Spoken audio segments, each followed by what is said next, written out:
Thank you. Now let's start our session. This is the last session, but hopefully it will also be a productive session.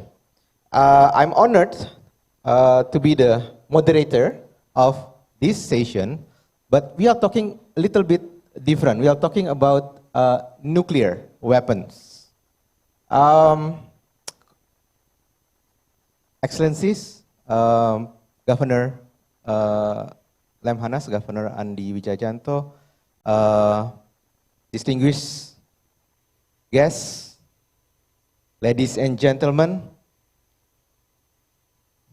To begin, I want to make a confession. A confession that I am yet unable to come up with an optimistic point of view regarding this issue. Why? Because of the development in the world of nuclear weapons.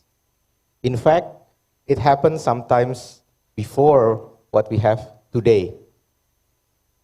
I think since 2015, the NPT Review Conference,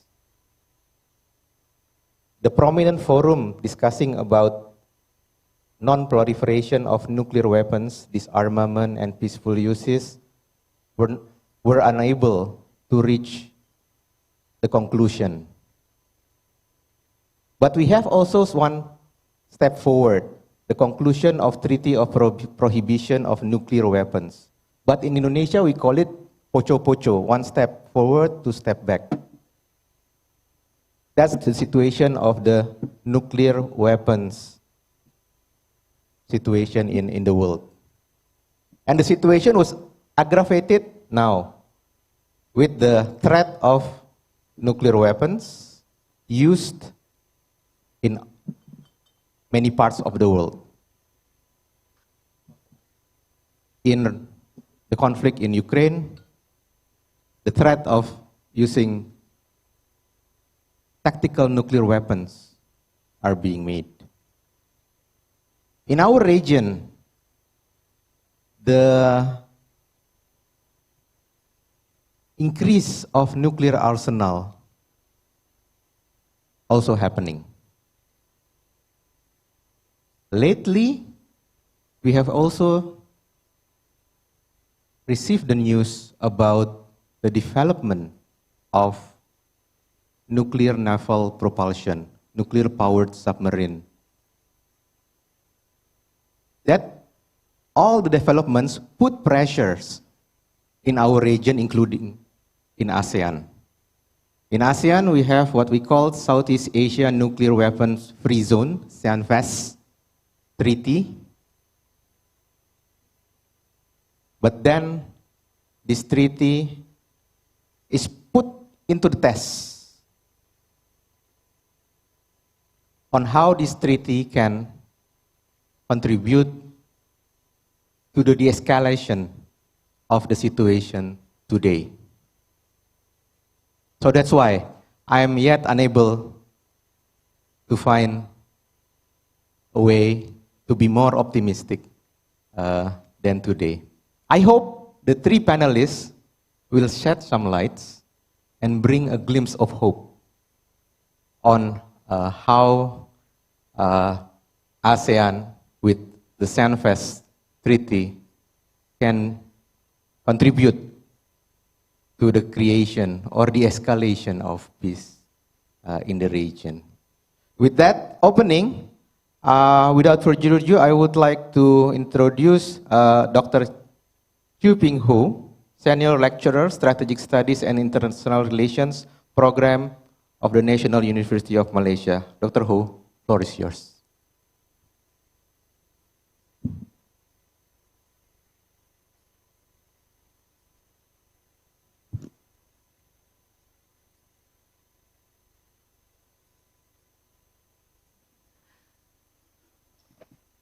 First of all, I would like to thank Lemhanas and also the organizing committee of Jakarta Geopolitical Forum for convening this very important dialogue among ourselves in Southeast Asia.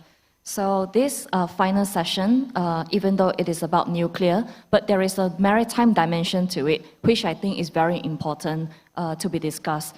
So previously, we just have a maritime session, and it was a very good discussion among ourselves, and I hope to continue to bring it into this session. So for my presentation, I will provide an overview about the treaty itself, the Southeast Asian Nuclear Weapon Free Zone, why it received such a limited recognition, and what it means for our regional security. So in terms of this treaty's significance, it is very well agreed upon and designed that it actually follows all the major global nuclear regime framework, which includes the Non-Proliferation Treaty, NPT, and also we are following IAEA's safeguard guidelines, principles, and also with various other like CTBTO, the Convention on Banning the Test, and also many other commitments such as Southeast Asian countries will never develop nuclear weapons. So why it is still such a controversial treaty to be agreed upon by the other nuclear weapon states? So, as I mentioned just now, not only with NPT and IAEA, it also complied with the United Nations Charter, calling for cooperation, and also between the nuclear weapon states and non-nuclear weapon states to support the global nuclear security regime. So, this is the only nuclear weapons free zone treaty in the world that covers territorial sea, which includes continental shelf, the exclusive economic zones, its archipelagic waters, and all the maritime zone as claimed by the Southeast Asian countries, the ASEAN member states. So this is also the only nuclear weapon free zone treaty in the world so far that has no major powers, especially the nuclear weapon states, signing on and agreeing to our protocol. So in comparison with the other nuclear weapon free zone treaty in the world, so the color corresponds with the region where it was signed. So the Treaty of Antarctica prohibits any countries in the world to deploy nuclear weapons in the international zone. Secondly is the Treaty of Tlatelolco, which is from Mexico to Latin America. So they pledge not to develop nuclear weapons as well.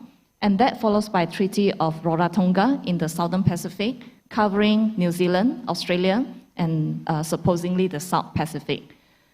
And then the fourth one would be in Southeast Asia, the Treaty of Bangkok, 1995.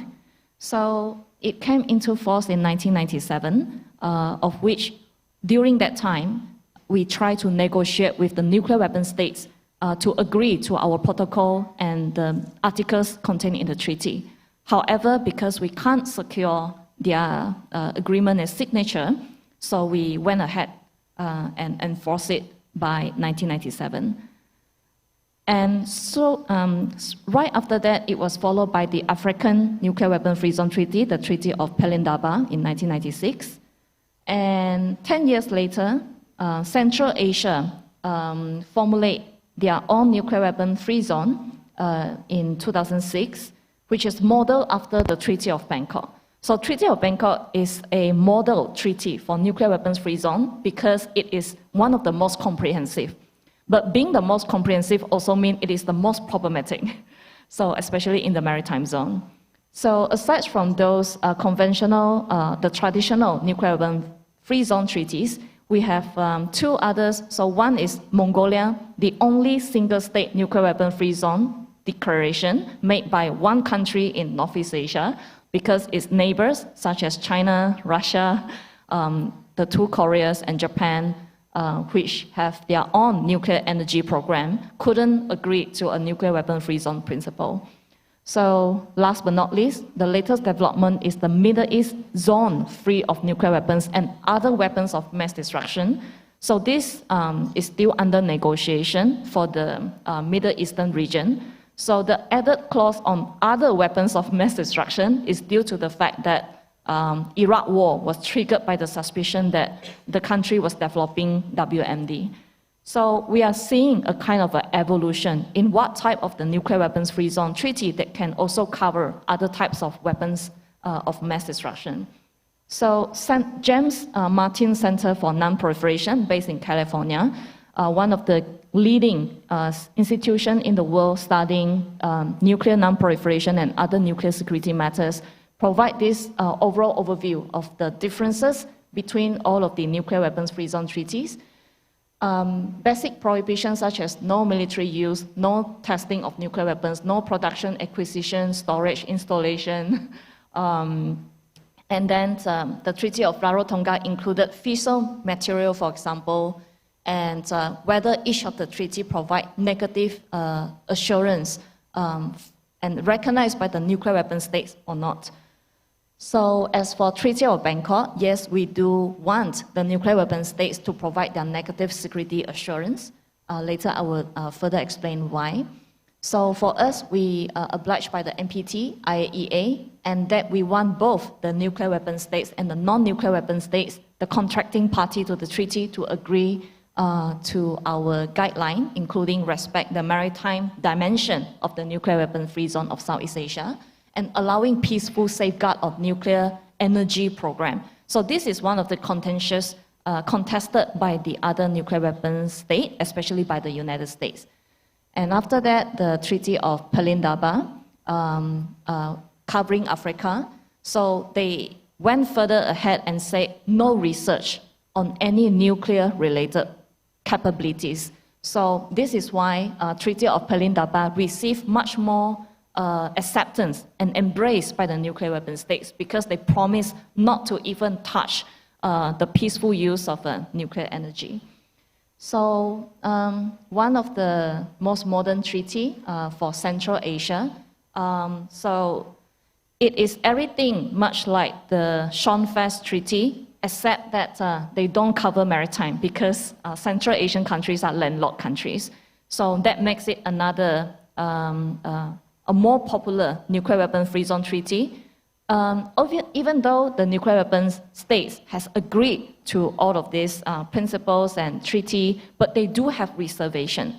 So they don't agree to every bit of contained in all of the other nuclear weapon free zone treaties. They make reservations. But they don't even make reservation with Southeast Asian nuclear weapon free zone treaty. Why? Because under the Article 17 of SEANFWZ Treaty, this treaty shall not be subject to reservation. So in this way, we kind of, so this article was supposed to be revised, amended before it came into force.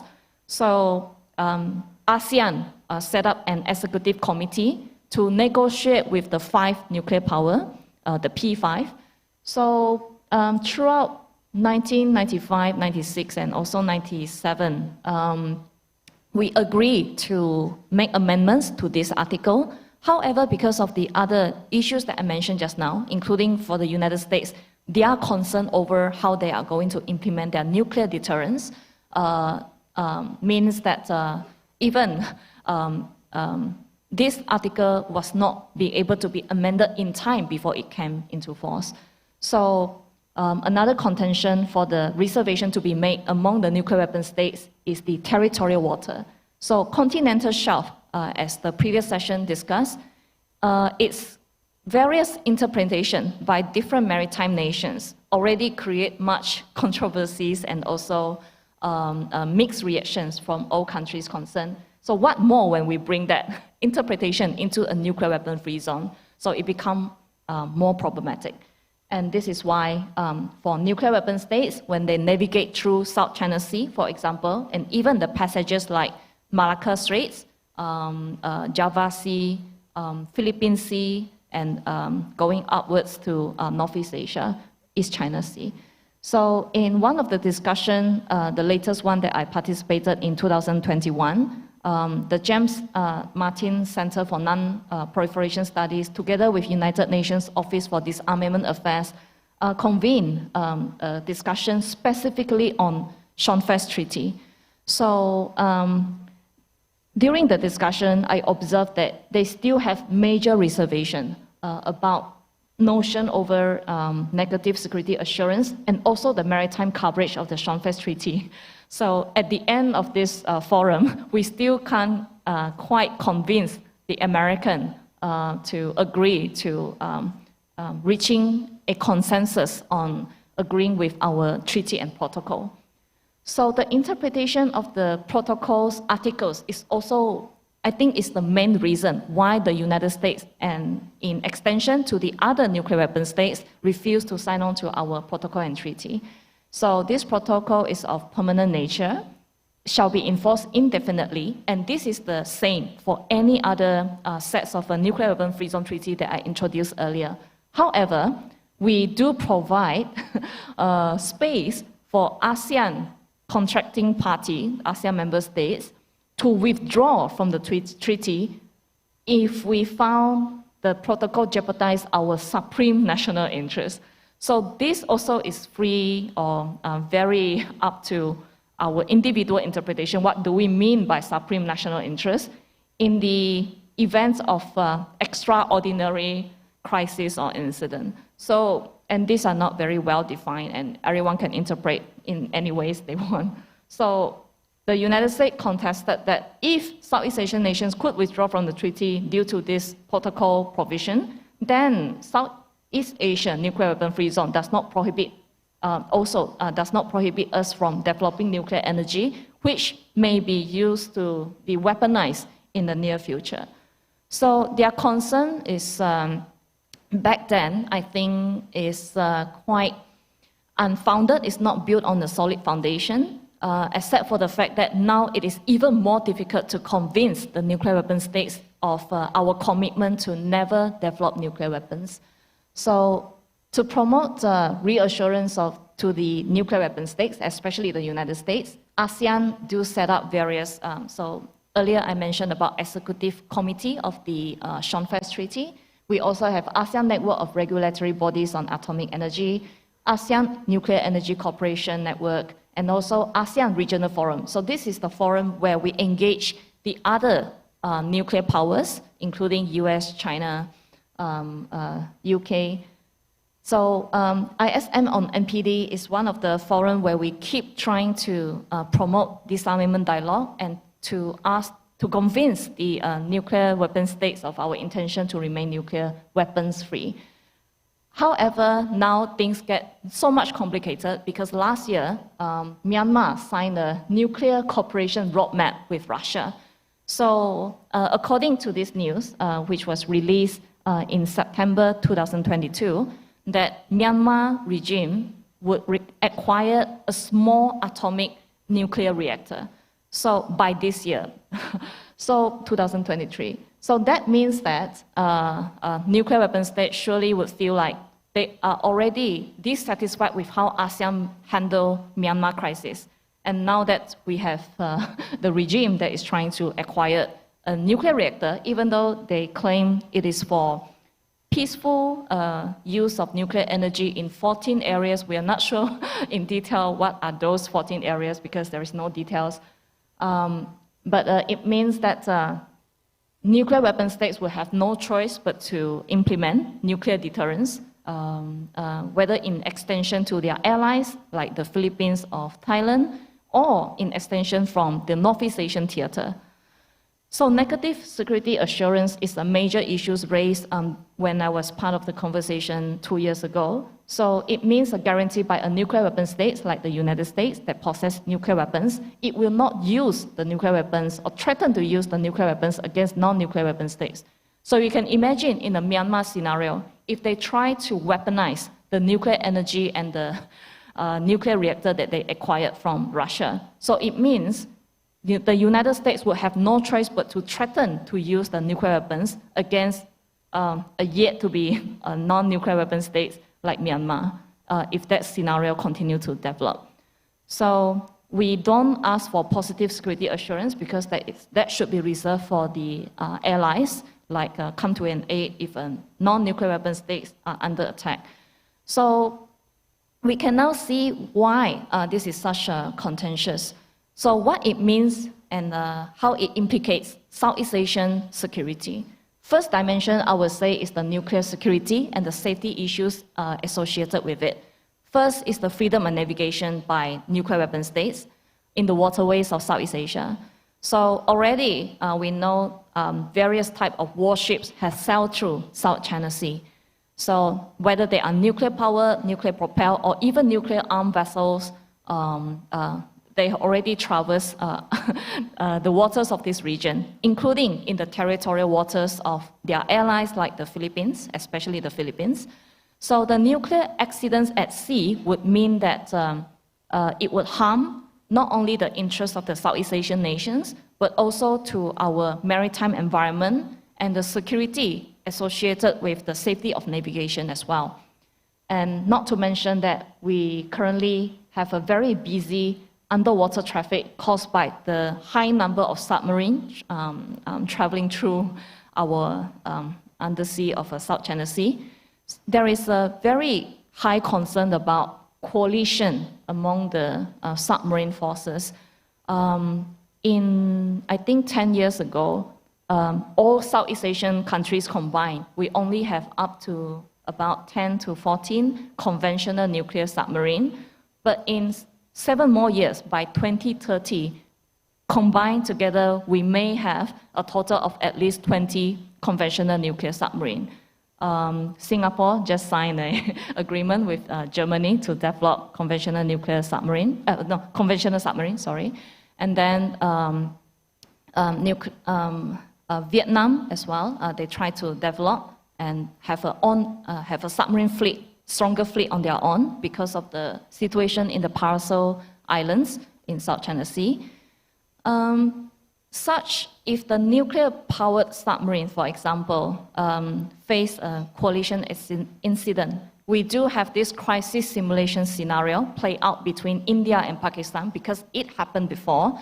And the situation at that time, even though it was contained, but in the case of Southeast Asia, we will be lacking in experience and also capacity to deal with such accident. So this should be prioritized as one of the key areas that the nuclear weapon state should jointly look into together with Southeast Asian countries.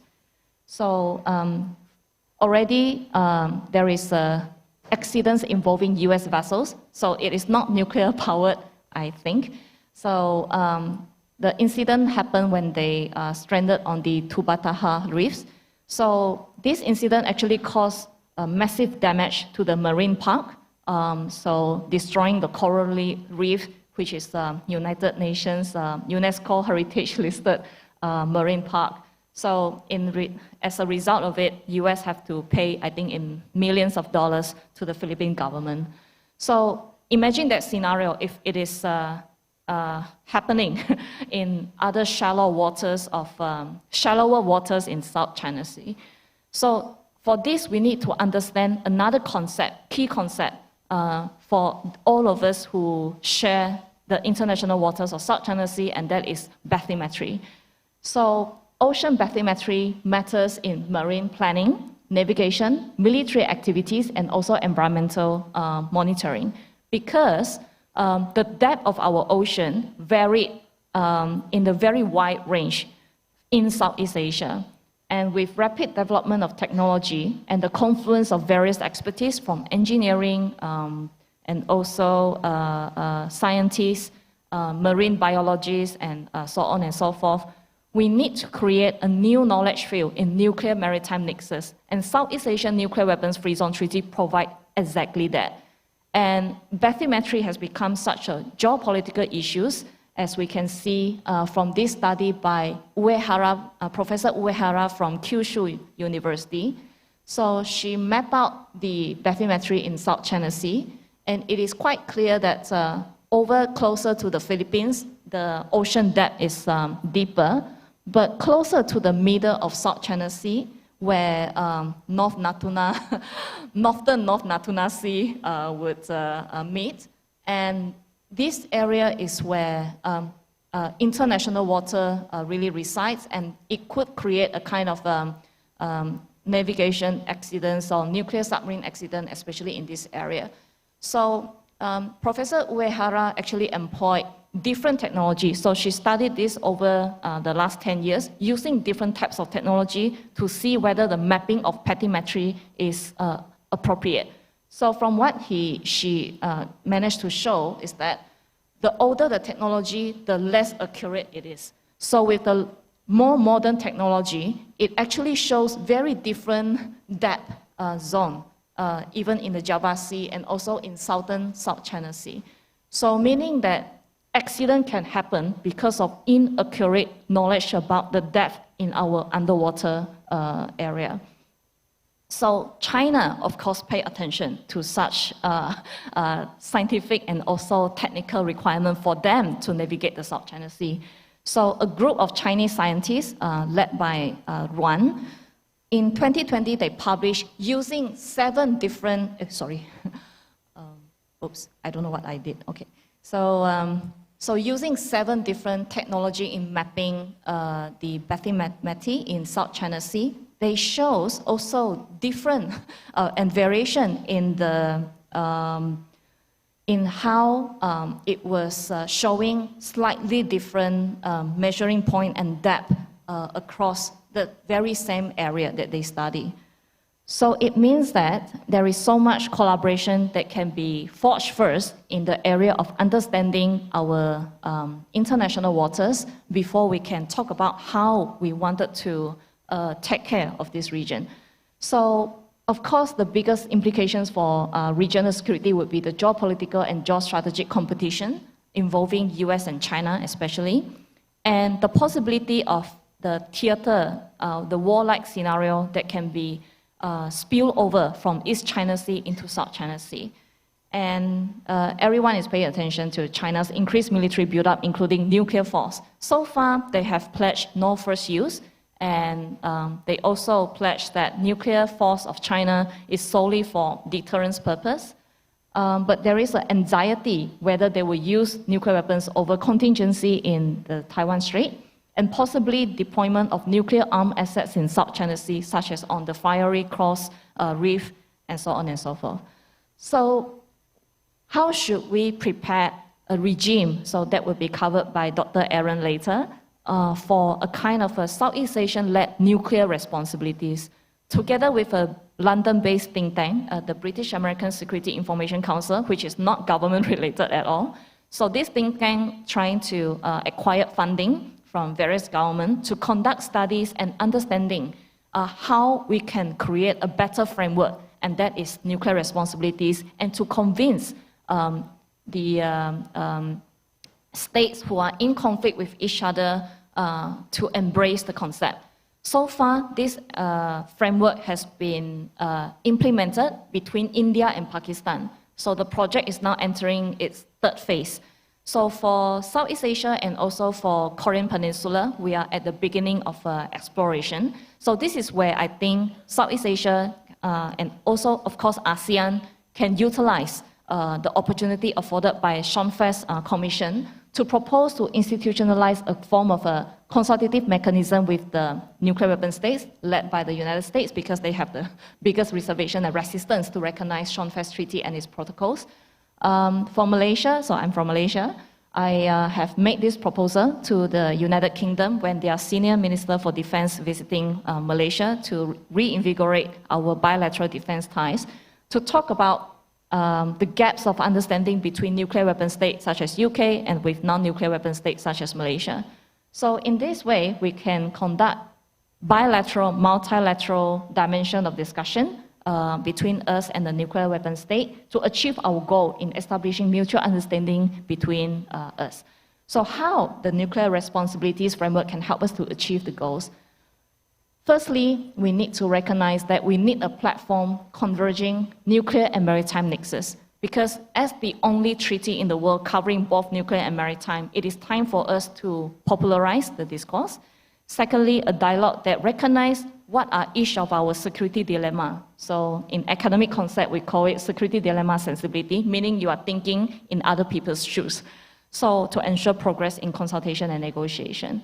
So recently, China agreed to sign SEANFWZ Treaty and its protocol. So we hope that the US and other nuclear weapon states may want to follow to joining into agreeing to our SEANFWZ Treaty and Protocol as well, reviewing all the discussion in the past, and because there are such a rich documentation of the discussion took place between US and ASEAN over SEANFWZ Treaty, we should re-establish the ground for discussion in that way. So is this a competition of responsible great powers? So China Global Times immediately touted they are an exemplar of responsible power as supporting nuclear weapon-free Southeast Asia. So, so maybe Jakarta Geopolitical Forum can consider inviting my good friend Huang Ti-ha, based in ISEAS, a colleague of William. So she just published on 14th of June, so just a few days ago, yesterday. So why China supports and how we can get more consensus from the other nuclear weapon states. And William later will also talk about how this can be related to the discussion of AUKUS, another military technology pact between US, UK, two nuclear weapon states to a non-nuclear weapon states like Australia. So with that, I end my discussion. Thank you so much for your attention. Thank you so much, Dr. Hu. I took note of your suggestion, especially the Southeast Asian nuclear responsibilities. Just come to my mind that actually the ExCom of SEANFWZ has this work plan, right? So I think your suggestions is very well fit into the discussion of the work plan of the ExCom of SEANFWZ. We have the latest one is for the period 2023 until 27, right? Yeah, I think that's one of the input that can be considered probably later. Thank you so much. Now let's move to the next speaker, Dr. Aaron Jet Rabena, Research Fellow, Asia Pacific Pathways to Progress Foundation, Inc. Dr. Rabena, the floor is yours.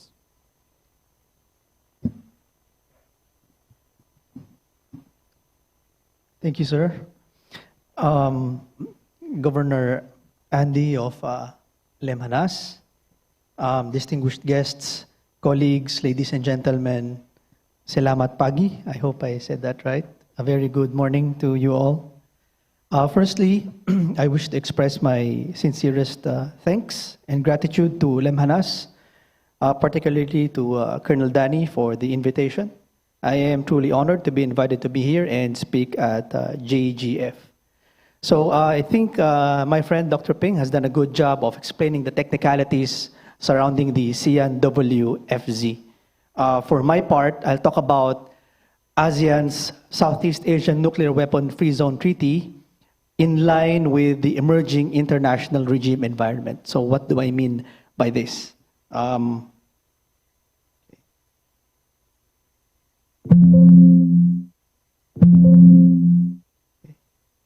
Okay, so my talking points, firstly, I'm going to talk about the origins of the SEANFWZ. Second is that sorry, I misarranged it, but second is going to be about the China-US Cold War. Third will be about the emerging international regime environment. And fourth, I think, would be some policy considerations for ASEAN member states. Okay. So for the origins of the SEANFWZ, I think I want to ask this question first. How do we actually maintain peace and avoid war? Well, firstly, of course, if we can agree simply to have peace, if we can negotiate or sue for peace, then much better, right? But there's actually one option. If there's an aggressor, a hostile state, what you do is you appease or you bandwagon with that aggressor state or that particular hegemon. Second is that you fight for your principles, for your country's national interest, so that you can do that by desiring for a favorable balance of power. However, this balance of power actually creates a security dilemma because your target state will react and so would also rearm. And upon rearming, of course, that could potentially lead to miscalculation. And of course, if there's miscalculation, you would end up with a conflict or war. Sometimes before peace is achieved, war needs to happen first. And this was the case in the Korean Peninsula. A stalemate happened, it was in the aftermath of the Korean War. So a war needed to be fought first. Second is that in Vietnam, okay? North Vietnam had to really slug it out with South Vietnam, and eventually they were able to reunify their country. And third example would be Chinese Civil War. Okay, the CPC, the communists, beat the nationalists. And of course, this is essentially how you also create peace. And of course, I think all of us have seen in history the devastating impact of a nuclear weapon. And it was actually the US who first detonated a nuclear bomb on humans. And that was in Hiroshima and Nagasaki, where around 200,000 people had died. And actually after that, after World War II, came the Korean War. And as China was helping North Korea, General Douglas MacArthur actually broached the idea of also nuclear bombing China. And China had observed how the US used nuclear bombs against Japan, and now this nuclear blackmail from General Douglas MacArthur, that really motivated them to acquire also the bomb. And of course, not just China, but even the Soviet Union, and to a certain extent, North Korea. So there's been a domino of who wants to get the bomb. And actually, because of this idea of Douglas MacArthur, General MacArthur, he was sacked by President Truman. So international regimes on nuclear proliferation, I think the overarching regime for this is the NPT, as mentioned by Dr. Ping. And of course, there's the regional one, the Southeast Asia Nuclear Weapons Free Zone Treaty, which is what we're talking about right now. And this one came about after the collapse of the Soviet Union. I think ASEAN has had enough of great power politics in its neighborhood. However, no P5 or UN P5 power has actually acceded, sadly, to this non-nuclear proliferation regime.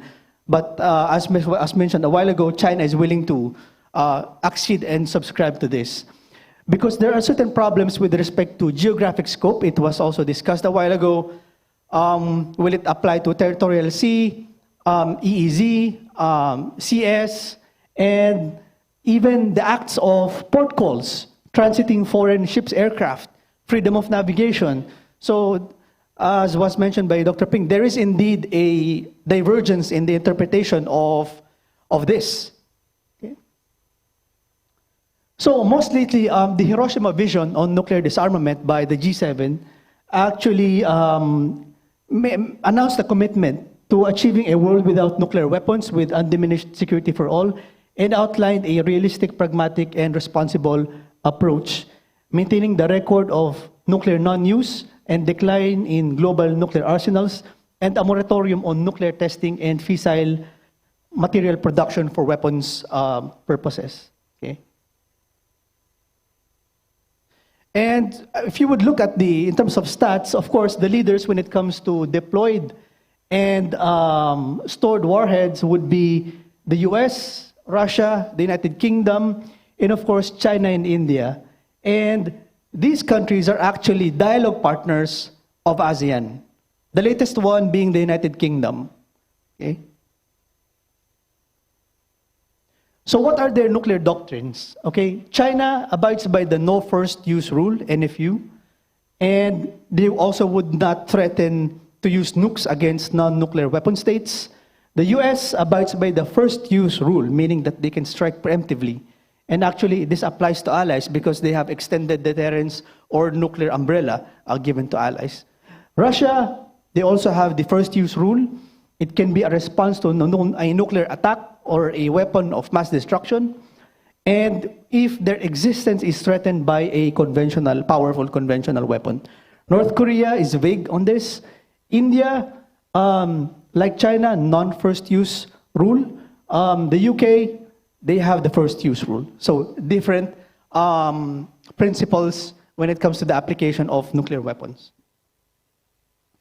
And most recently, threats of nuclear weapons being used are actually has not gone away, because President Putin has said that he's not bluffing over the possible use of a nuclear weapon. Okay, and he even put their nuclear forces on high alert. Okay? So in our region, Greater East Asia, the geopolitical flashpoints are also possible nuclear flashpoints, because the involved actors are great powers. And these are in the areas of the Korean Peninsula, of course. North Korea continues to be an issue, a problem. Second would be the East China Sea between China and Japan. Of course, Taiwan, as we see it, recent tensions. And of course, the South China Sea.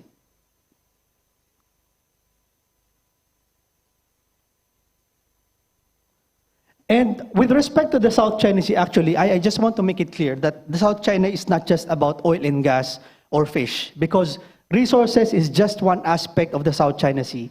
It's also an environmental issue because of IUUs, reclamation activities. It's also a political and legal issue because of domestic legislations and different constructions of international law. And it's also a security and geopolitical issue, most significantly, because you see military deployments, military exercises, you see FONOPs, restriction of fishing and resupply access, and of course, there's what is called the Malacca dilemma of China, where it is very dependent on for supply access. Okay, so why does ASEAN as a whole need to care about the South China Sea? I think first it's because the South China Sea is geographically located in Southeast Asia. It is in ASEAN's neighborhood, so it is ASEAN's business to care about the South China Sea.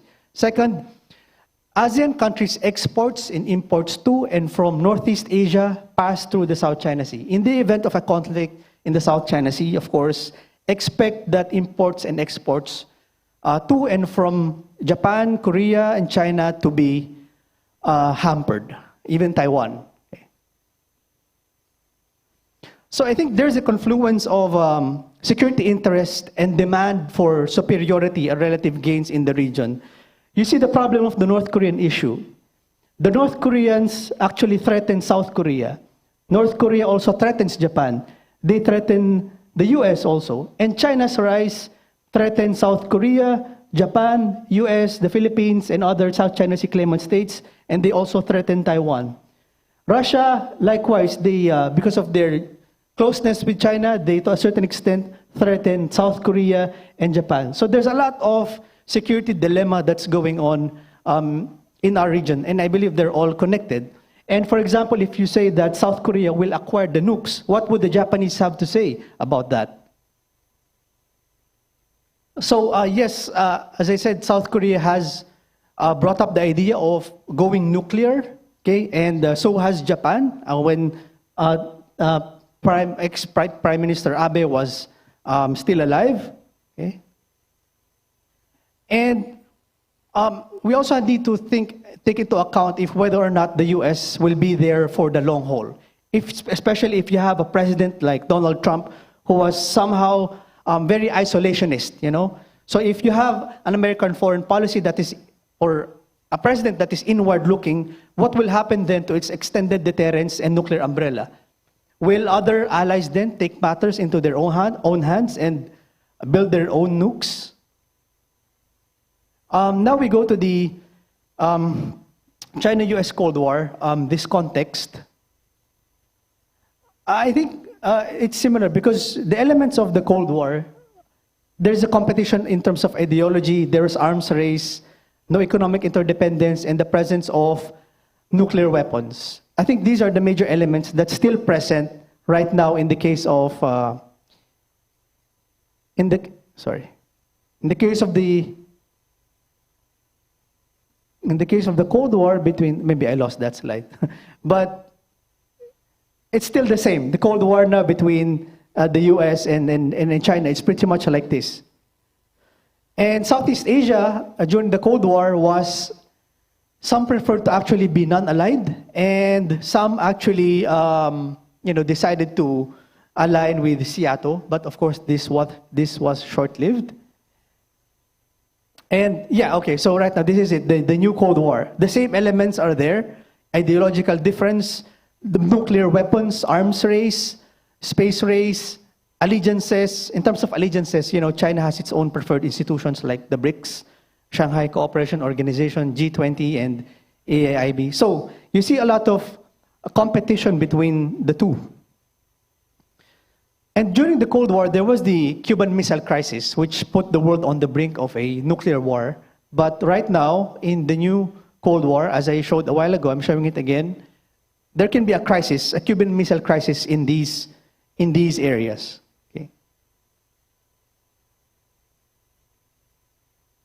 And the nuclear triad, this one is important when we look at the nuclear capabilities of the nuclear powers, because nukes can come from land-based missiles, they can come from the air, and they can also come from down under, from the sea-launched ballistic missiles.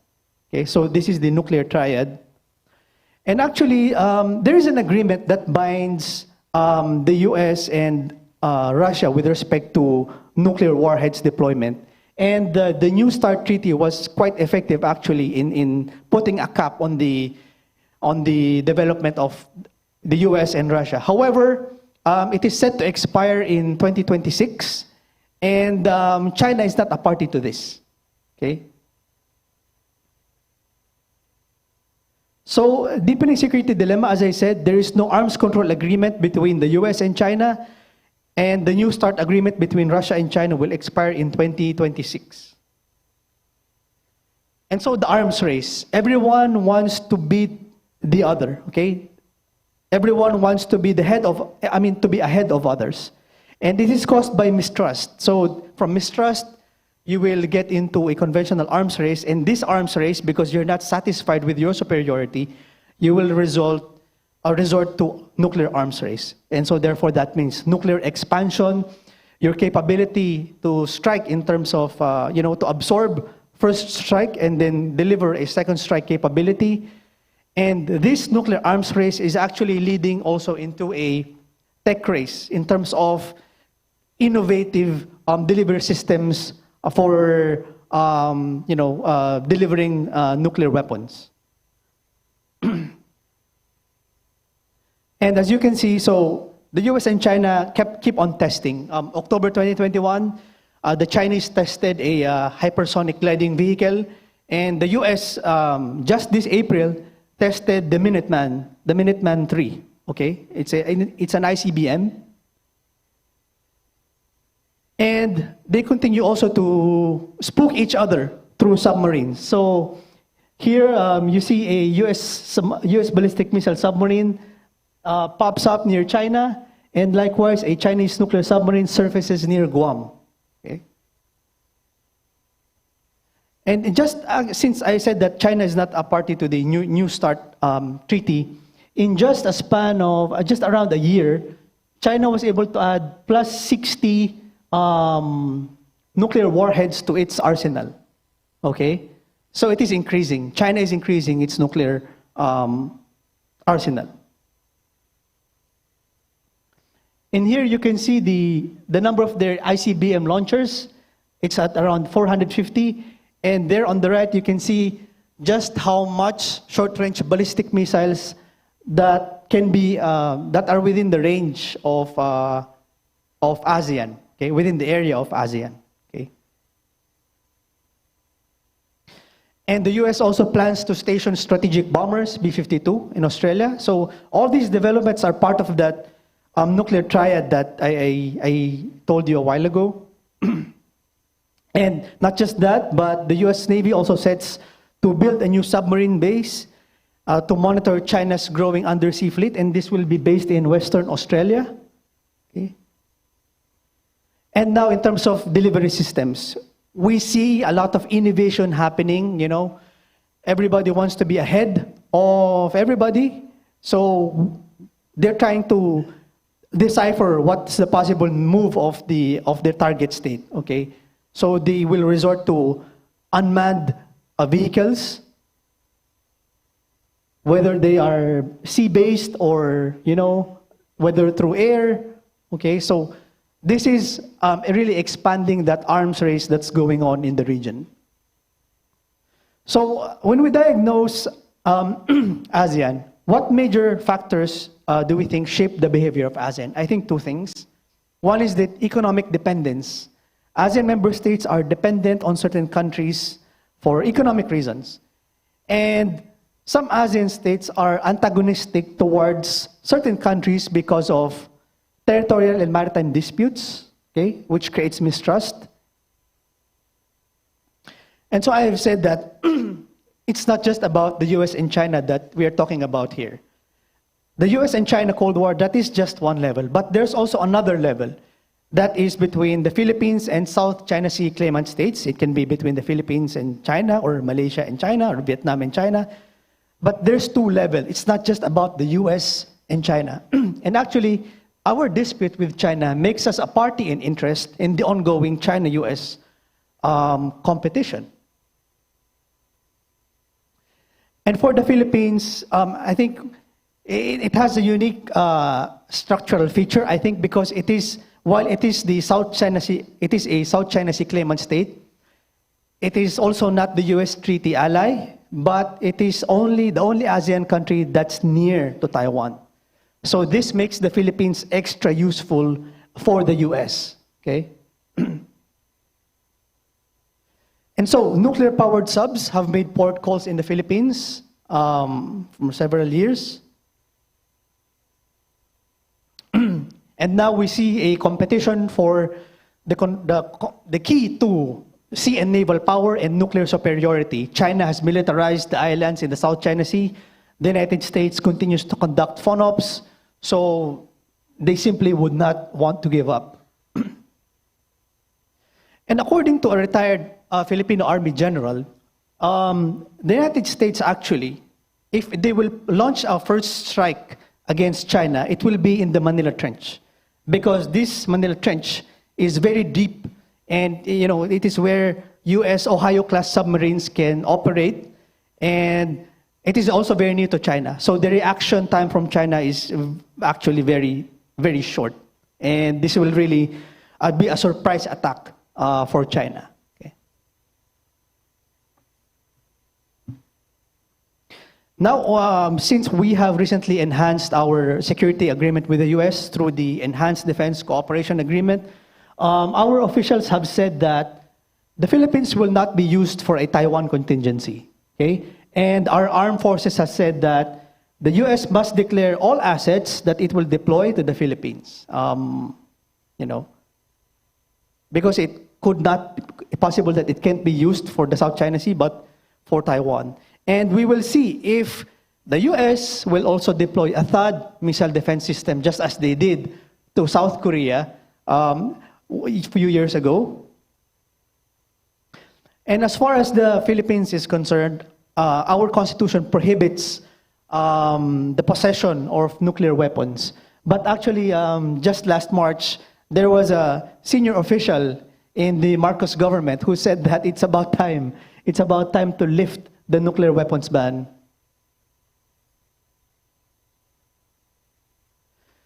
So, the implications of China's militarization in the South China Sea. I think the potential target, it could be the United States, but it's not just the US, because if you control the South China Sea, you actually put at your mercy other countries dependent on that sea lane for commerce. So this is what we're actually seeing right now. And I think a potential game changer also, if will Cambodia host a Chinese naval base? Okay. I don't think this is confirmed yet, but there are just reports. And now, number 3, we go to ASEAN as a normative power, convening power. I think it's unfair to say that ASEAN is a failure. Some people say that simply because there is no COC yet. But I think if you would look at the achievements of ASEAN here, you can see them. It's able to convene so many powers and has been able to come up with mechanisms to engage with major powers. So ASEAN has an agenda-setting power, it is a normative power, and it exercises convening power. Or ASEAN centrality, we can see it here. But then, there we see right now the emergence of minilaterals, like the Quad and the AUKUS. Okay? And I think China is very worried about the AUKUS because if you have a nuclear-powered submarine, then that means that submarine can be nuclear-armed. And right now, other minilaterals in the region, recently there was a Philippines, US, Japan, Coast Guard, and joint exercise. It is said that a naval exercise will follow suit. And then you also have a ROK, US, Japan trilateral. And they say that, I don't know if this is the new Quad, but there's a foreign ministers meet between the Australian, Japanese, US defense ministers during the Shangri-La dialogue.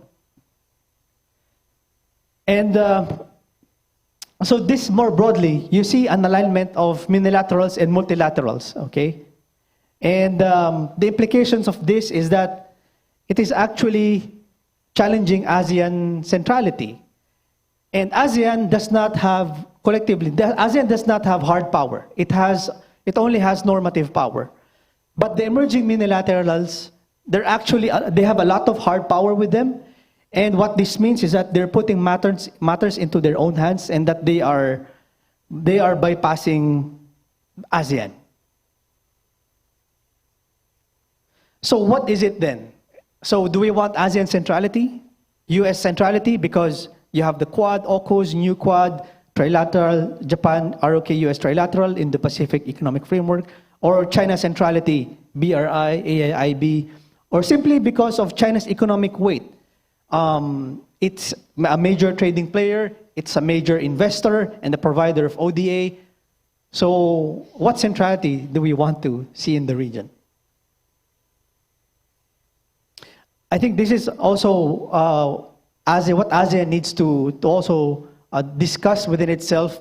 It abides by the ASEAN way of non-intervention, but at the same time, it's concerned about the growing alignments in the region in terms of the great powers. Okay, so if ASEAN abides by the non-intervention principle, then it should not be concerned about what other countries are doing, like the AUKUS or the Quad. But of course, there are security implications. That's why ASEAN cares about it.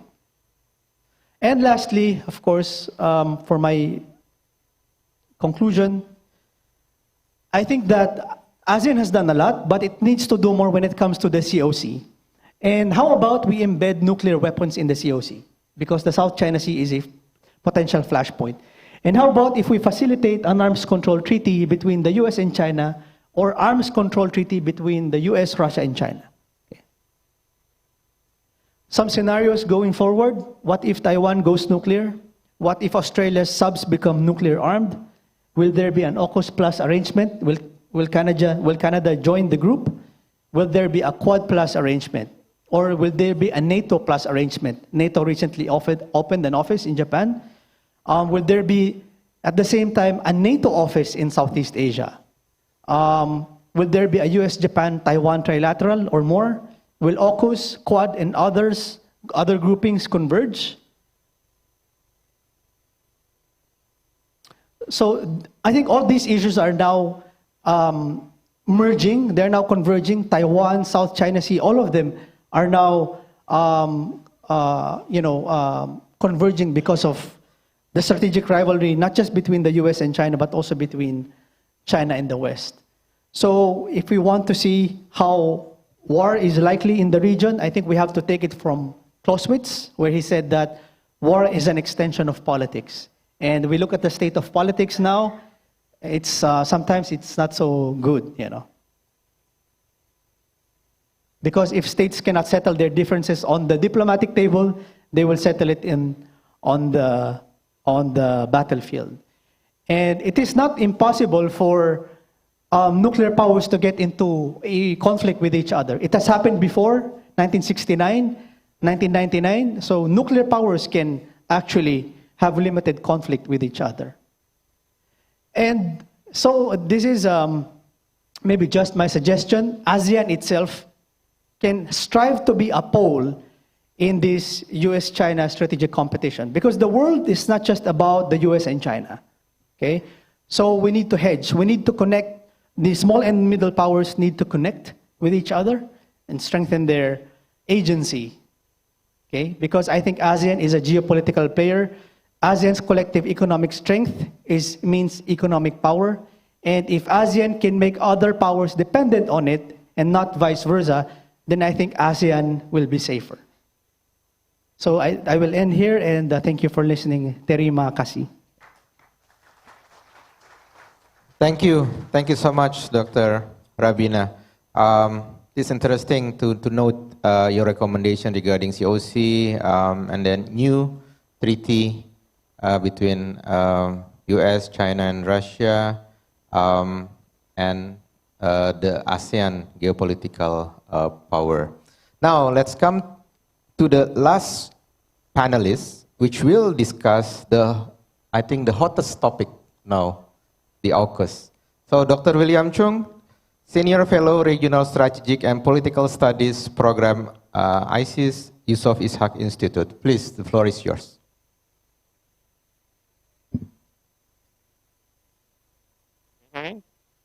Okay, good. Thank you, Mr. Caka. Thank you, Lemhanas and the Governor of Lemhanas for inviting me. Having been with the IISS previously and running the Shangri-La Dialogue, I think I have to extend my appreciation and thanks for Lemhanas for running such a well-oiled, well-planned program. I think I can speak for all the speakers that we feel that we are treated really well, including down to your liaison officers reminding us of what time to do what. So thank you very much for inviting us. I am the last speaker today, so I see that we break for lunch at Choong.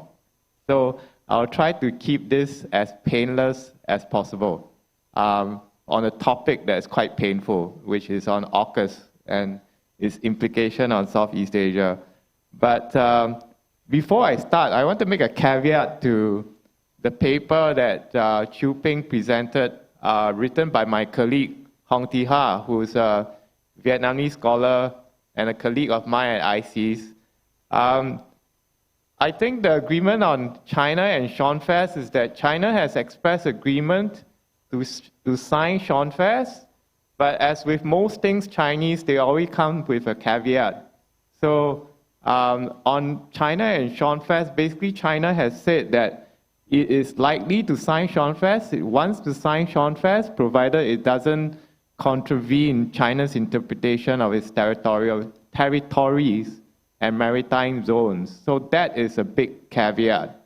And also, to quote my colleague Hong Thi Ha, he also notes that China saying that it wants to sign SEANFWZ is basically a way of delegitimizing the military presence of other foreign powers in Southeast Asia, and thus contributing to China's anti-access aerial denial strategy in the area. So now I'll go straight to my presentation.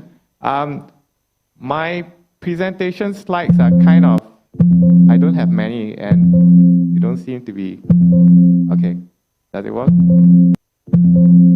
Okay. I'm going to make 3 broad points. I'm going to tell you what AUKUS is about. I'm going to tell you why there's controversy about AUKUS, and tell you about some of the Southeast Asian reactions. So what's AUKUS? AUKUS, I think, as you know, was introduced in 2021 by Australia, the UK, and the United States.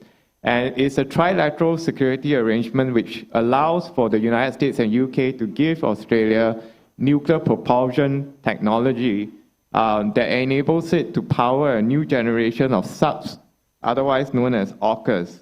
And so what are some of the rationale for AUKUS? Number one is to promote the free and open Indo-Pacific concept, which we have discussed in this forum. The second, as we know, is of course to deter and defend against challenges in the international order. And you don't have to be a rocket scientist to figure out that they're primarily referring to China. A second reason is to modernize America's alliances in the Atlantic and the Pacific. We all know that, as with most things Australian, and I've spent some time in Australia before, there tends to be some problems. Some of the problems with the AUKUS project is that it's a multi-decade, three-phase timetable. We're not going to see any AUKUS subs to the late 2030s or early 2040s. And of course, we could see kind of budget ballooning. AUKUS is currently valued at 180 to 250 billion, but of course, we could see the schedule slipping, technical issues, and all that's associated with nuclear-powered submarines. And of course, the major consideration for Southeast Asians is concerns about arms racing, concerns about undermining the NPT, IAEA safeguards, and of course, what are the implications on that on SEANFWZ? Some regional reactions, I think, sorry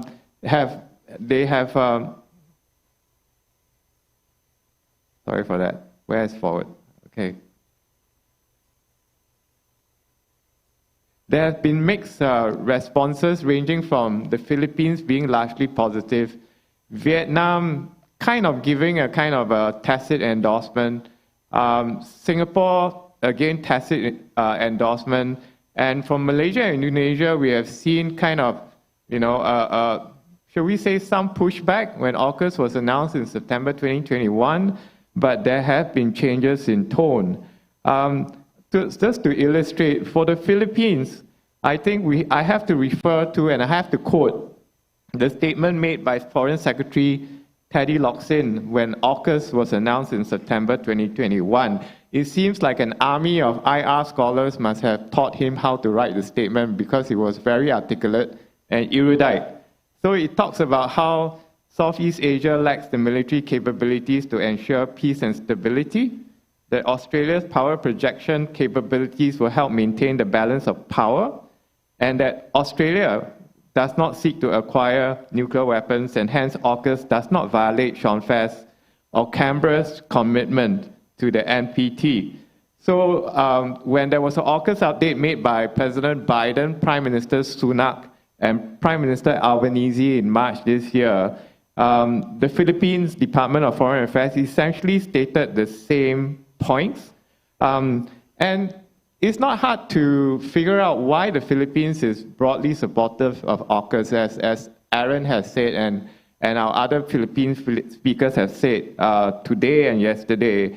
The country has seen repeated instances of Chinese coercion in the South China Sea. And of course, as Aaron has noted earlier, the Philippines is the only ASEAN country that is a US ally, and is actually close to the Taiwan Strait. And we know that with the agreement on the 4 ACCA sites in the northern Philippines, it will put the Philippines and the US in a position to have some involvement in any Taiwan Strait scenario. Moving to Vietnam, Vietnam had a very, should we say, Vietnamese statement, which said a lot and said very little at the same time. So when AUKUS was announced, Vietnam said that they hope that all countries will contribute to the peace, stability, cooperation and development in the region and the world, and that nuclear energy should be used for peaceful purposes as must ensure the safety of humans and the environment. So this is such a broad statement that you can read a lot from it, but broadly, I hope you don't disagree with me. I think it was kind of a tacit endorsement of AUKUS. As for Singapore, Singapore's position has remained unchanged since 2021, when it said that all unilateral arrangements, whether it be AUKUS or the Quad, should support the regional order, and we should see an equilibrium in the balance. Speaking in June, just earlier this month, Singapore Deputy Prime Minister Lawrence Wong said that the island state welcomed new security arrangements like the Quad and AUKUS, insofar as they uphold the centrality of ASEAN and the rules-based order.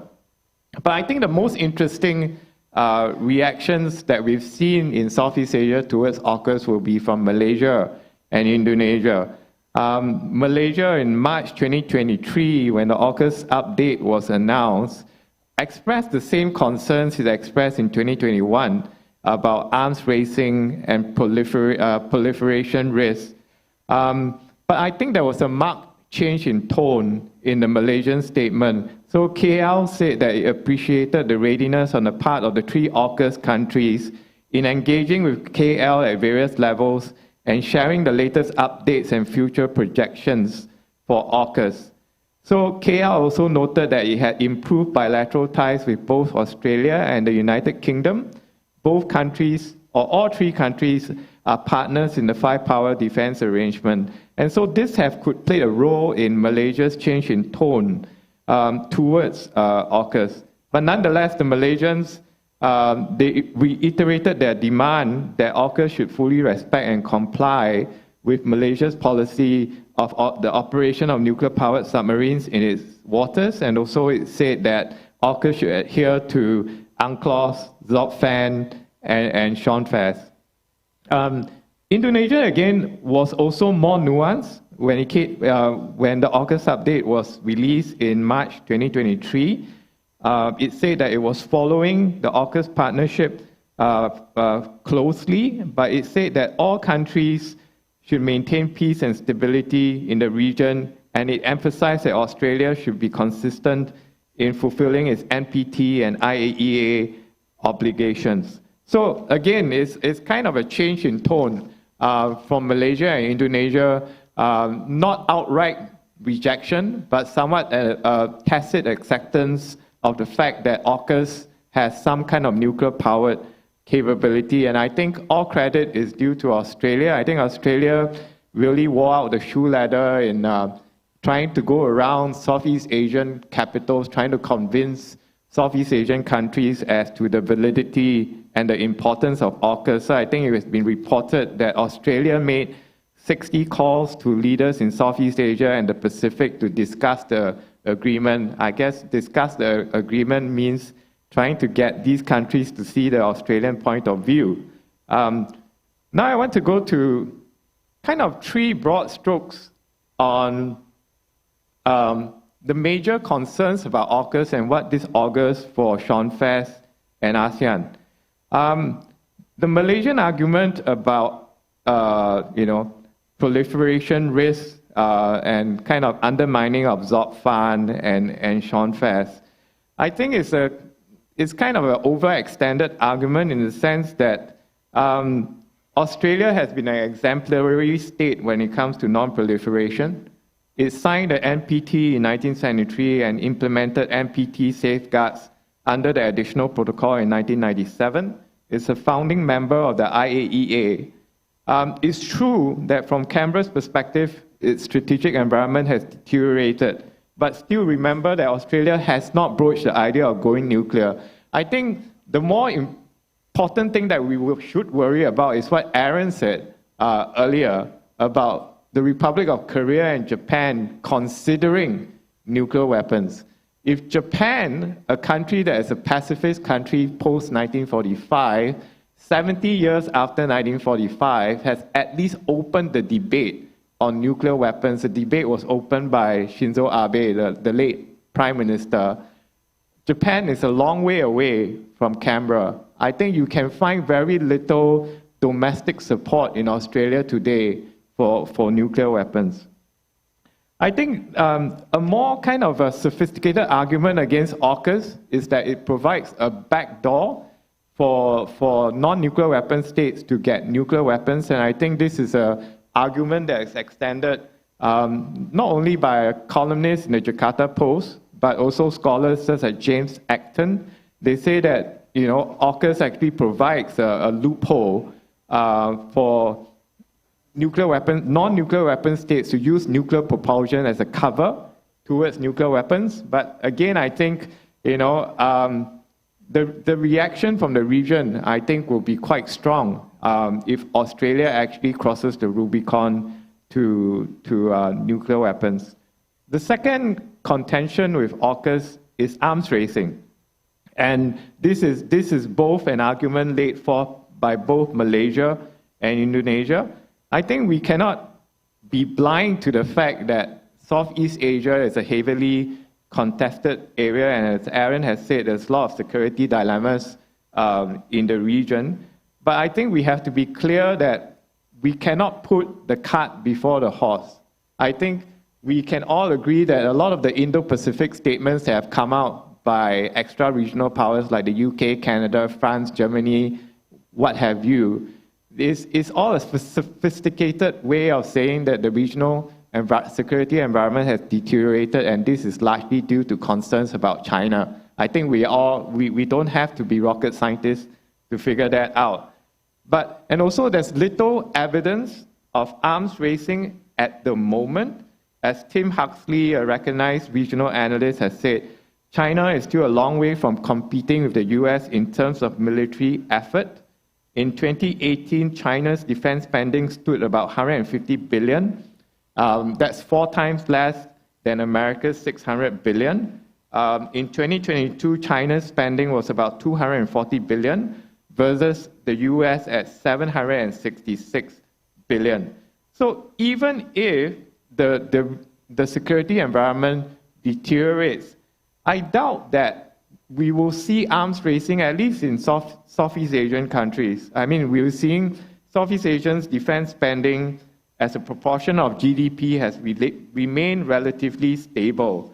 And also, if the arms racing that could happen in Northeast Asia actually spills over to Southeast Asia, I don't think Southeast Asia will come out with, hard balancing apart from what some scholars have said to be a predictable and standard responses, be it enhancing self-reliance or seeking external powers.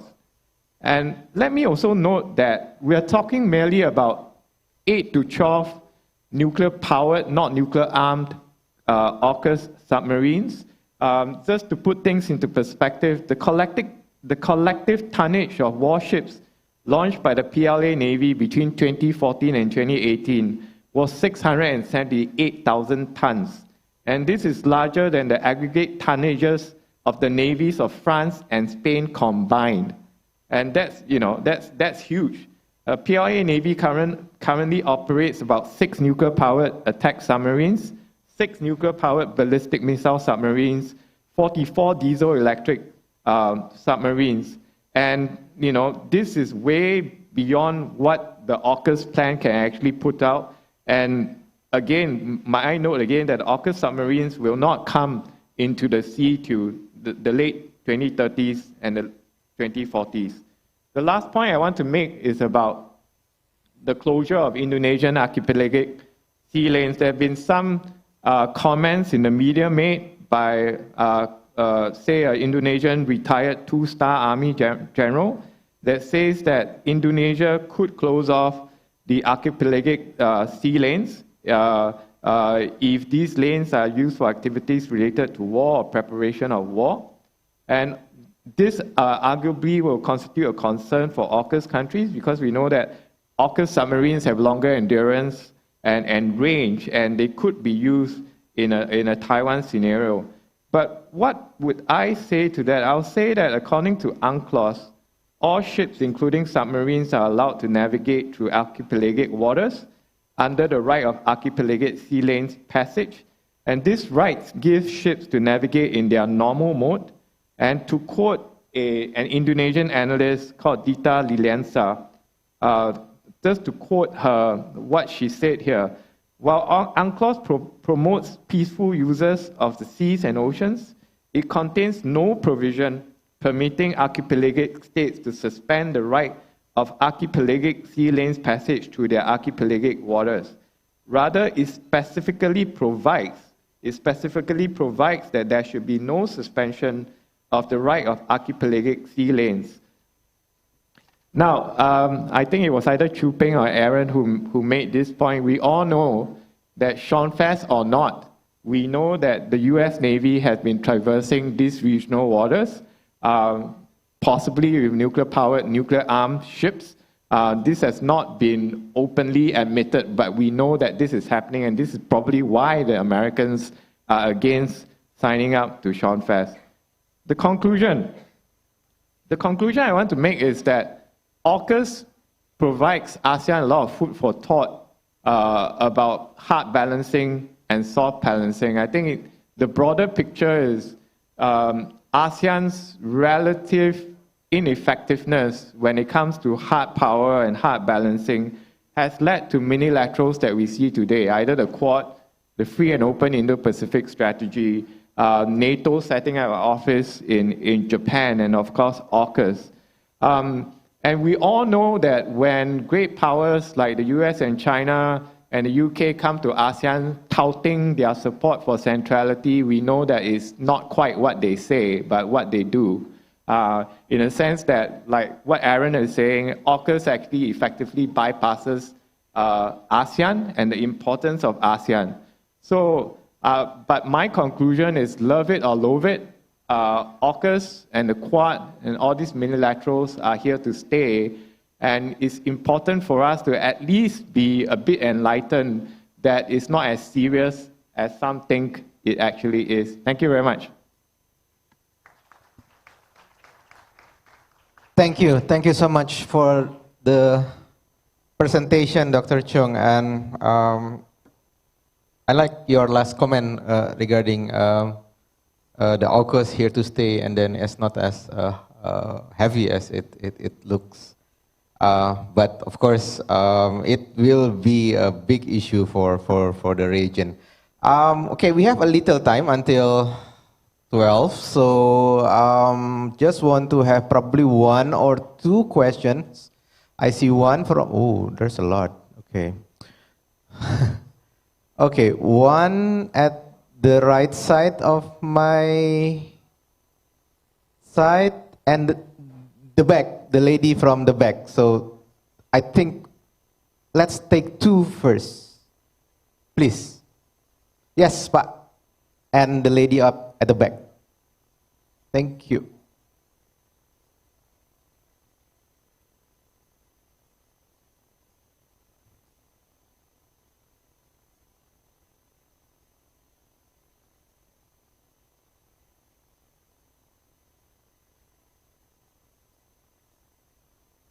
The microphone.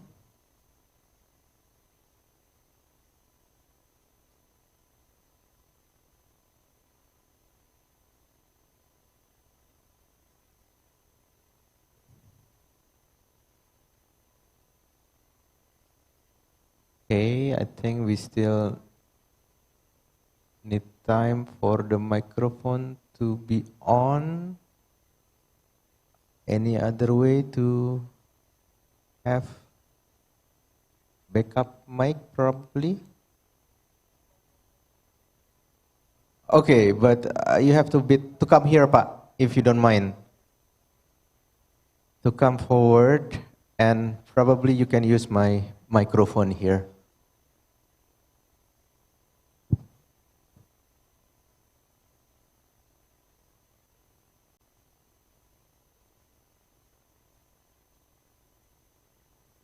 Cek, sir. Assalamualaikum warahmatullahi wabarakatuh. Thank you for opportunity. My name is Pujasari Putri. I'm from Republic of Indonesia Defense University. We know that Australia and its allies have worked in nuclear-powered submarine. Then we know that this happened because the US want to expand its sea power, maybe in the ASEAN region, to balance China's power in the SEAS. Of course, Indonesia has a strategic location between the South China Sea and Australia. In fact, discussion about the use of nuclear energy. Indonesia is rich in natural resources, including thorium, which is a source of energy for nuclear formation. Remembering the theory of sea power element from Alverdi, one of his in geography, if a country wants to dominate the world, then it must be able to control the sea with its aspect. if we look at the ASEAN agreement regarding the nuclear weapon-free zone, what are the considerations underlined? If Indonesia use thorium for energy in the future, for example, using thorium as a submarine energy, because we all know that Australia's nuclear power submarine are a challenge for change in the technology at the future, and the same times a threat to Indonesia in the agreement. Thank you. Thank you so much. I think the question is about what if Indonesia used the natural resources such as thorium to be the source of power to balance the development of AUKUS in terms of nuclear powered vehicle or machine. Does it make sense? Yeah, okay. So just want to clarify the question. The next question is from the Bapak yang di sini tadi ya. Oke Pak, silakan Pak. Thank you so much indeed for this opportunity. I really like to ask question first from Singaporean.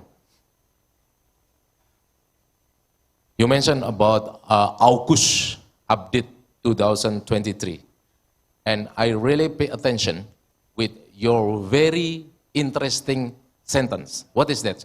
Nuance changed in tone. That's very good sentences.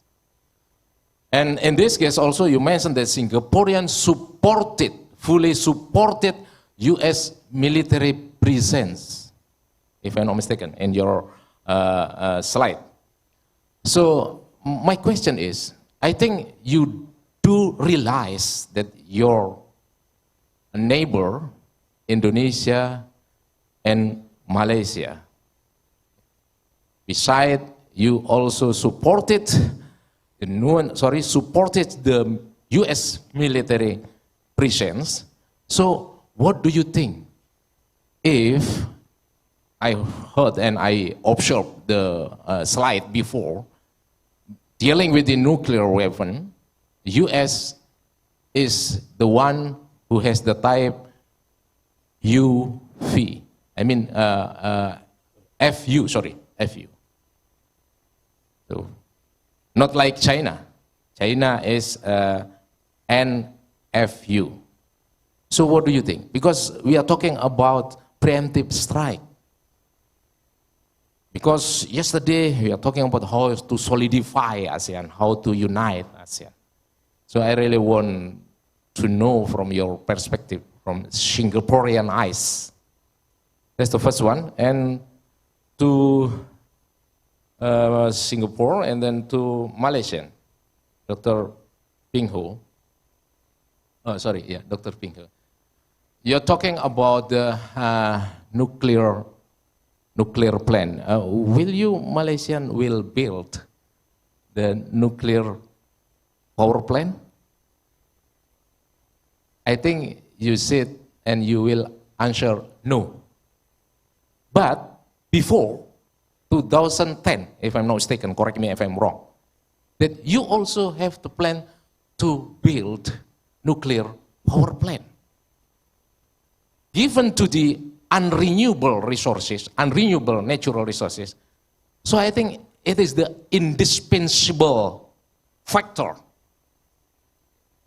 to build nuclear power plant. But you really, promote and campaign that not need to build nuclear power plant. So I really want to know the certainty answer, the certain answer. And then we can have, we step on the other step as the solid ASEAN or unite ASEAN. And then from Philippines, magandang hapon po. Pasensya na ba kung ako ay nakamali, pinakmak malaki kung kayong lahat. And you said about concept bandwagon hegemon. I like it. That's very good terminology. Very interesting terminology. Bandwagon with hegemon. What do you think if the concept bandwagon hegemon from day to day activity develop much? directly or indirectly, intentional or unintentionally, that the concept bandwagon with hegemon actually raised up much. Maybe we really not scrutinize in detail, country to country. As I mentioned from the beginning, from yesterday, we have different vital interests, we have different important interests, we have different marginal interests, we have different survival interests. What is the formula to solidify, to unite ASEAN? If the concept bandwagon with hegemon come up and raise very significant.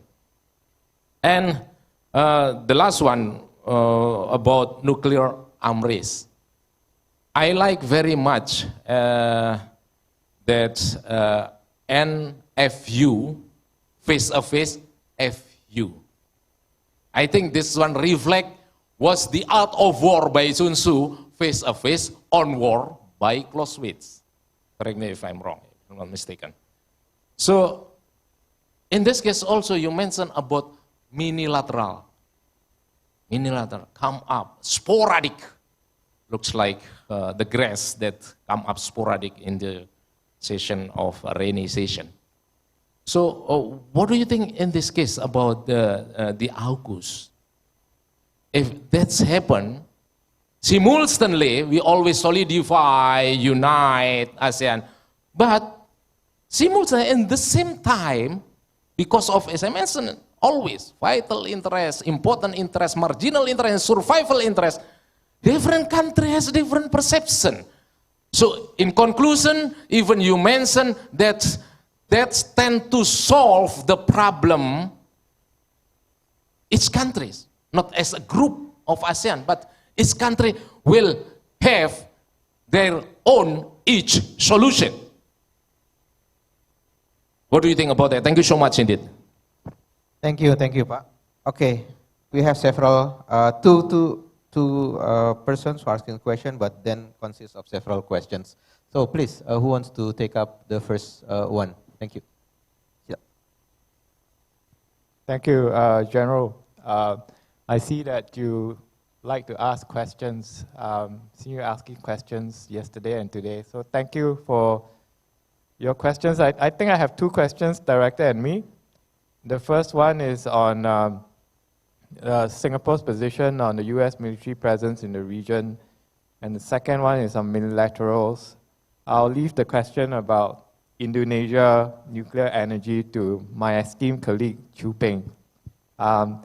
Okay, on the US military presence in the region, I don't think it's a secret that Singapore, like other countries in the region, Malaysia, Thailand, the Philippines, Australia, we support a US military presence in the region. Where there's no apologies about it. I think we can agree that the US security guarantees, hub and spokes model has provided the peace and prosperity and stability that we've seen since 1945. That's beyond dispute.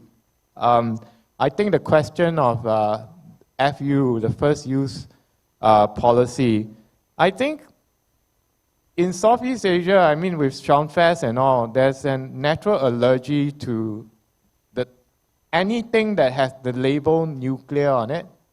I'll say that we shouldn't have that kind of visceral allergic reaction to the term nuclear.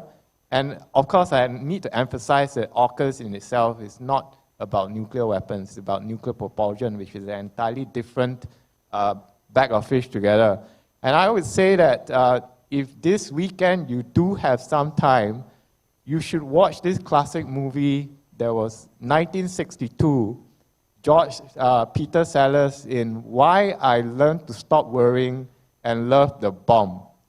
I mean, this is a movie that I watched when I was doing postgrad studies at the Australian National University, and a lot of questions about nuclear escalation, deterrence, ladders of escalation. You can learn a lot even from this movie. In fact, I'll say if you want to go to a place to learn about nuclear deterrence and nuclear weapons, this is the movie to watch. And I'm going a long way to come around to this. But first use policy, unlikely that the United States will do it on a non-nuclear weapon state. more likely on a nuclear weapon state. And if that's the case, there's a very low probability, if not remote, if not zero, that it wouldn't be used in a Southeast Asian contingency. If we do see the first use policy being effected by the US, it's more likely in Northeast Asia, whether it's Taiwan or the East China Sea. On minilaterals, on AUKUS, I think your question is, what are the implications for ASEAN, because each country has to decide what its own interests are. I think, again, I'm echoing my esteemed colleague Jane Chan here, repeating the Singapore Doctrine 2023, which is that Singapore is small, Singapore is an island state, and I will contribute by saying that for smaller states in Southeast Asia, we are price takers, right, in the market of international relations. And hence, I think we need to measure AUKUS not only by its downsides, but its costs, in terms of the potential of arms racing and undermining the NPT, but also the potential benefit. I mean, okay, a very simple measure is anything that China heavily criticizes, right, should give you some cause for thought as to why China is protesting a certain initiative or arrangement. China is heavily protesting against AUKUS. Why is that? Because it will give China some cause for caution and circumspection, because these AUKUS subs, when they are actually deployed in the 2030s, 2040s, they will provide some form of deterrence to Chinese actions, whether it be in the Taiwan Strait, South China Sea, or the East China Sea. It's as simple as that. So as small countries, I think we need to be a bit circumspect, be slightly less allergic to the nuclear term, and kind of read such minilaterals in a bigger picture. They provide some form of stability, they provide some kind of deterrence in an escalation scenario. I hope that answers your question. Thank you. Dr. Rabena, have some comment? Thank you very much, General, for your question. Salamat. Salamat, sir. I would agree, sir, that ASEAN indeed is very divided in the area of politics and security, because some are claimant states in the South China Sea, and some are not, and therefore they don't want anything to do with it. And that's understandable. And for that reason, sir, some countries therefore want to balance against, for example, balance against China. Okay? Some want to have more closer relations with China. But that is because of their respective national interests, their respective national and political security interests. But when it comes to national economic interests, this is where I see it converging with ASEAN's regional interest. I think if you will ask all ASEAN member states, everybody wants to be prosperous. Everybody wants to be rich. And so I think this is that avenue to make ASEAN really an economic power, which is why I said, sir, in my presentation, ASEAN is actually a geopolitical player, because dialogue partners would not engage with ASEAN if they don't see the potential of ASEAN. And so I think, sir, the case should be the dialogue partners should be dependent on ASEAN and not ASEAN dependent on the major powers. Because if ASEAN is dependent on the major powers, then it is more susceptible to interference, to possible inducements or sanctions, things like that. And so I think ASEAN should go with this way of, economic community. It is through economics that ASEAN can preserve its geopolitical and political centrality.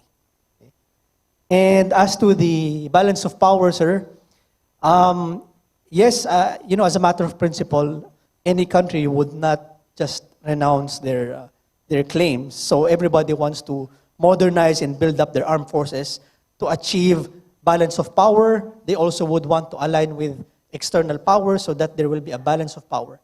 But this balance of power, sir, can also lead to miscalculation, which is why I said so in my presentation, it could lead to war and conflict. And sometimes balance of power preserves the peace, but sometimes the balance of power actually leads to conflict. But let's hope it doesn't lead to conflict. So it is really dependent on the agency of the leaders in many countries as to how to work or iron things out, their political differences. Thank you, sir. Thank you, Dr. Ho. And Dr. Ho, please. Thank you so much. So to the first question about what if Indonesia start nuclear energy program, I think this is a very good opportunity for all countries to really start exercising familiarization among ourselves. What do we actually think about nuclear energy right now? Because SEANFWZ doesn't prohibit us to explore the options. So if we want to, we can. But how can we assure one another? So General also asked a question. So Malaysia wanted to have nuclear plant before. Yes, we do. So it is a plan 30 years, more than 30 years in making. When Tun Mahathir became Prime Minister in 1981, by 1983, he sent the first batch of Malaysians studying in nuclear engineering overseas. And these people, when they return to Malaysia, they become the key person who were involved in the drafting of ZOPFAN, Zone of Peace and Neutrality. So when SEANFWZ was drafted, it was also one of the first two articles recognizing it is a key component of ZOPFAN. So as long as we pledge to the peaceful use of nuclear energy, that is allowed. But as Dr. William just now mentioned, it is a very sensitive issue to be discussed about, even if it is only about peaceful use of nuclear energy. So this is why whenever a Southeast Asian nation express intention to explore, then the other nation will say, hold on. So I think it's time for us to have that dialogue. And there is also a gap in understanding, between industry and the policy community, because Malaysia became one of the first countries to sign on to TPNW, Treaty on the Prohibition of Nuclear Weapons. So, and because of the signing of that treaty, the government started to shut down the plan for exploring nuclear energy. So since 2018. So, and right now we are reconsidering whether exploration of peaceful use of nuclear energy is allowed under TPNW or not. So there is a lot of going back and forth, because when the policy or the government policy community started to realize, oh, we didn't know about the nuances of whether to eliminate all nuclear weapons and then nuclear weapons free zone, and then allowing the peaceful use of nuclear energy. Indonesia is also an aspiring country to have their own nuclear energy. Because of your vast territory, you need power supply, and energy is a cheap option to provide that. So likewise, I think for Vietnam as well, but because if they touch nuclear, it is even more sensitive because their immediate neighbor, China, may react to that as well. So there is also other consideration whether we can use those energy with responsibility. So that's why I would like to go back to the nuclear responsibility framework. So Ambassador Caka Awal did mention about the plan of action. It is indeed part of, there is a plan of action for SEANFWZ Treaty implementation. It was reviewed every 5 to 10 years. So our next phase already started, and it will end by around 2027. So I think it's time for us to see whether we can include some new program so that we can reduce misunderstanding among ourselves. So I was quite shocked when my good friend, Dr. Aaron, presenting that your chief presidential legal counsel actually wanted to lift nuclear weapons bans. Oh my God. So I think we need to talk to each other first before we can talk to the nuclear weapons states. Thank you. Thank you, Doctor.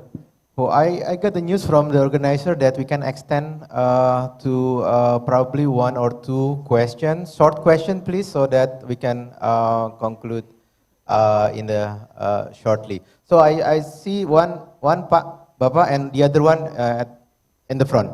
Bapak in depan. Okay.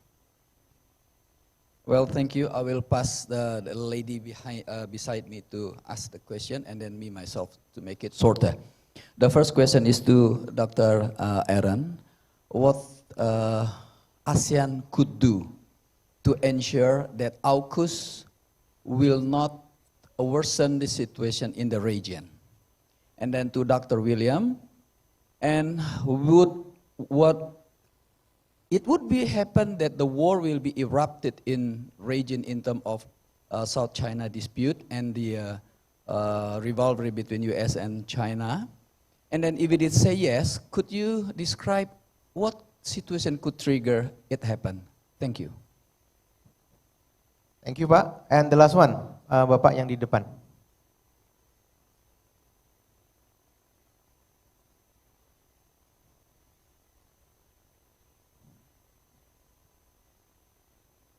Sorry, I have to read my questions. I'm afraid if my question is biased to the other way. My question is for the last presenter, related to AUKUS, because I derive from AUKUS updating presentations. But it's not really related to the AUKUS. It's related to AOIP, because you said that you have a big discussion with Hong Tiha. I have also another discussing with him when I was in Hawaii, and at the times, AIP should be learned in details. It is my prologue, especially when it comes to the target of achievement in the way of inclusivity and bridgings to the other concept of the regions, such as AUKUS, Quad, FYP, BRI, and others concepts. So this is my questions. What kind of proposal, strategy, or policy, or other code of conduct to make AOIP sustain in the middle of many concepts with each national interest, without arousing the discontent of major power. Thank you very much. Thank you. Thank you. Now let's go to the panelists. Please, if you want to respond to the questions, Dr. Choong. I'll go first. Thank you. The first question about what is the situation in the South China Sea that could potentially lead to conflict? I think, again, we need to go back to history. 1962, the Cuban Missile Crisis. I don't think it was Khrushchev and Kennedy woke up one day and decided to dispatch missile batteries to Cuba, overflights over Cuba, and have a hot war. I think neither of them planned it. But I think what we are seeing in the South China Sea is essentially a manifestation of the dynamics, changing dynamics between China and the United States, as well as the disputant states. So I don't think if there's going to be a war in the South China Sea, it will be deliberate or premeditated. It will be something along the keys of Cuban Missile Crisis, where it's accidental escalation. I mean, we spoke about military-grade lasers. We spoke about kind of near encounters between US frigates and cruisers traversing Chinese-held isolates in the Spratleys and Chinese ships tailing them really close. I think if there's any kind of escalation, it will be an accident where, you know, seamanship wasn't properly adhered to, and hence leading to climbing in the ladder of escalation. I don't think anybody wakes up one day and say, well, we're going to start a hot war in the South China Sea. The second question was directed about AUKUS, free and open Indo-Pacific, and what proposal and policy to make the AOIP more sustainable. I think that's your question, right? I think the best way I can answer your question is to give you another question. Because if AOIP needs to be sustainable, ASEAN needs to be central, and ASEAN needs to be in the driving seat when it comes to regional initiatives. The very fact that we have a challenge to ASEAN centrality and that AOIP is not gaining much traction among Southeast Asian capitals is because in the realm of hard security, hard balancing, external powers are looking at Southeast Asia and say that, well, you know, ASEAN is a good place to go if you want to attend all the important meetings during a calendar year. But if you want to do stuff that actually is effective and gains mileage, go to other minilaterals. So that's the reason why we are seeing free and open Indo-Pacific. We all know that. I mean, I don't think anyone in the room will disagree with principles of adherence to international law, freedom of navigation and overflight, you know, no use to connectivity, prosperity. I mean, these are all motherhood statements that everyone can agree with. But we all know that the unspoken concept between FOIP is that it's directed against China. So that's the major innovation that we have today. The same goes for the Quad.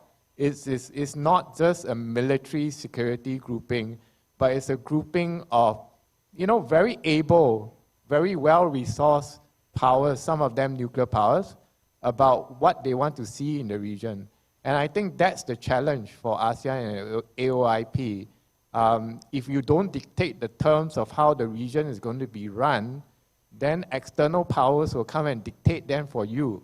That's the problem. And I don't have a solution for you, but I'm saying that ASEAN needs to make itself, you know, in the driver's seat when it comes to regional initiatives. I hope that answers your question. Thank you. Dr. Rabena, do you have some comments? Okay. Thank you, sir, for your question about the AUKUS. I think, correct me if I'm wrong, sir, but my idea is that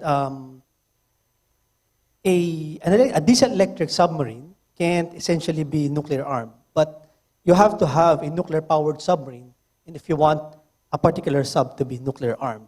So I think for ASEAN, sir, the Australians, the AUKUS, it's in the framework of the agreement that they would not want that submarine, I think it's Collins class, is it? To be nuclear armed, but essentially for it to be nuclear powered. So I think on this, sir, maybe ASEAN can form a monitoring team about the progress of the AUKUS, and I think the AUKUS have also made it clear that they will be transparent every step of the way. And so if that's the case, then perhaps they will be open to international monitoring teams and learn from their best practices. Yeah, thank you, sir. Thank you. And the last one from Dr. Ho, please. Thank you so much. So I'm very concerned that no one asked questions about SEANFWZ and what it means for Southeast Asia, and also the fact that how are we going to convince a nuclear weapon states like the United States can undermine our nuclear security regime, right? So I'm going to make this very clear to the participants about, so since all of you asked questions about AUKUS, so think about it.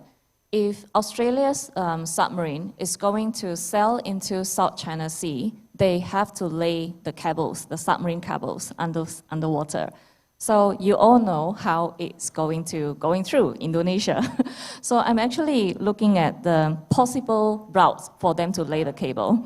So is it from Lombok Strait into Flores Sea? This ballroom is Flores room, right? So, and then to Java Sea and all the way up to Karimata Strait, because Sunda Strait is quite narrow. So what does this mean for Indonesia and also ASEAN? So Australia actually repeatedly many times says that the main purpose of the nuclear submarine is to protect themselves, is for their own Australian continental deterrence. So, but yet we would always think about the elephant in the room, and that is China. So what does it mean for Australian submarine to be deployable beyond the sea surrounding Australia? So this is where SEANFWZ would come in. So would Indonesia allow or work together with Australia to allow their submarine to sail into sail through Indonesian water first before reaching South China Sea. So there is a lot of things that we need to think about how eventually all of these issues are going to come together and affect all of us rather than our respective individual national interests. Thank you. Thank you, Dr. Ho. Thank you so much for the response and for the questions from the audience. Now we have come to the end of our session. I don't want to conclude, but now I'm a bit not so gloomy anymore from the beginning. Now we have the suggestions on how to, let's say, to enhance the efficacy of SEANFWZ. We have the suggestion how to increase the geopolitical power of ASEAN, or probably we can say strategic autonomy of ASEAN. And also we have the suggestion on how we can deal with the AUKUS. And the last point that I want to mention from Dr. Ho is that for Indonesia, we need to be more, dig more information and then analyze more and then try to make some, to put some policies on how to handle the nuclear submarines, or not only from AUKUS, but I believe other nuclear submarines from other nuclear weapon states have already back and forth in our sea lanes. So how we can handle this using the international law, such as UNCLOS. So with that, I would like to invite, please give round applause to the panelists and all of us. Thank you so much. With that, I end the session and I will give back to MC. Thank you. Thank you, sir.